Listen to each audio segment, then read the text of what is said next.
Greetings. I'm glad to share these parting words of hope and encouragement with you today as I transition into retirement.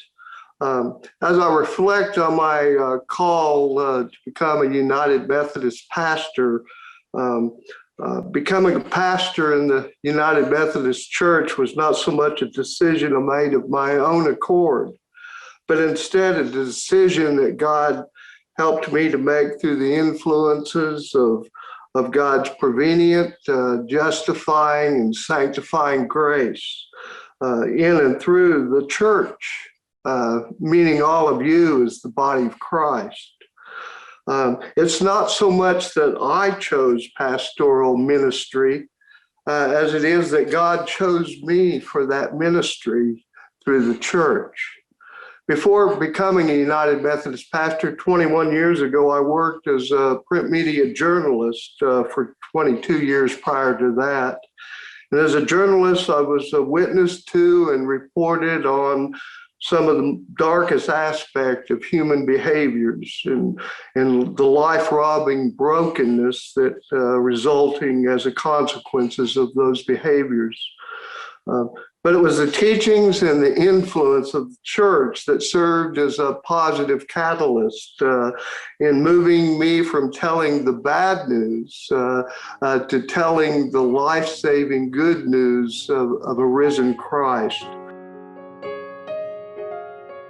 There's no single story that stands out in my 21 years of pastoral ministry, but instead it is the collective narrative of all the people that I've had a privilege to serve within the context of the church that passed through my mind as I remember moments that I've been able to be a servant in helping them through whatever difficulties or trials or darknesses that they were facing in their life. I'm thankful for that opportunity to at least planted some small seeds in their lives that hopefully God continues to nurture and grow.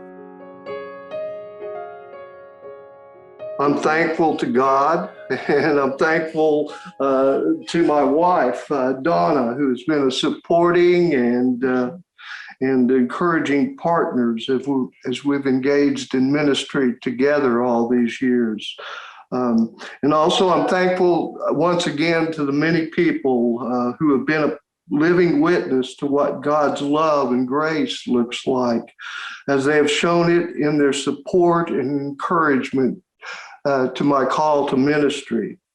You know who you are, and so does God. Now, Donna wants to say just a brief word of expressing her gratitude.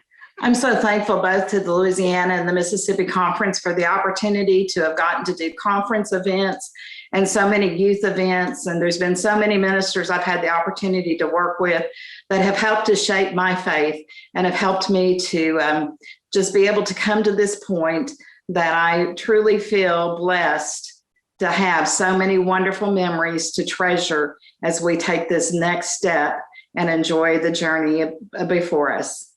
Thank you. And I want to say this finally for all of you that still labor in the fields of ministry. I want to leave you with the wisdom of these words of encouragement and blessing. Keep the faith, and through it all, God's grace is sufficient.